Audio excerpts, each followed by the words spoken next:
We have not seen the height, the maximum height of these water levels. We expect water to go higher than it is today. Basically, we expect the situation to get worse before it gets better. And this could go into August, some are saying into September, before the water levels crest. So City Council asked this past Monday for the Port Authority to consider implementing a temporary measure that limits motorized watercraft from 30 meters of the shore. We know it's an inconvenience for people who enjoy our beautiful waterway and boaters, of course, and jet ski riders and those folks who use motorized watercraft, but we think it's a responsible, reasonable step to help provide some sense of safety and some security to people who live along the waterfront.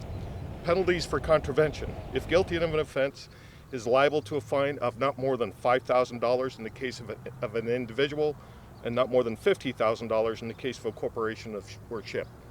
That's how the order reads at this point. Within this as well, we're not preventing people from coming and going from their docks.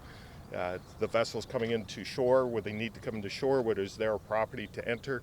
What we're saying is if you're in transit and traveling through those areas, remain off those shore walls for a minimum of 30 meters. Respect your wake. Know what your wake is doing. Take the time to mitigate the damage that you could possibly cause with your wake. After you have your warning, we have documentation that you've been provided a warning, and then after that, if enforcement will be followed up on that if people are failing to comply. But right now, our whole purpose of this is this educational awareness and warning people to bear in mind that we have historical high water levels and to work with us right now in keeping the speeds down and away from the shoreline.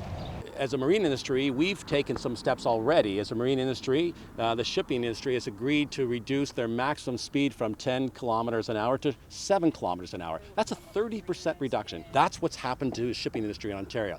It's a recognition of how significant, how severe this problem is across the entire St. Lawrence Seaway system.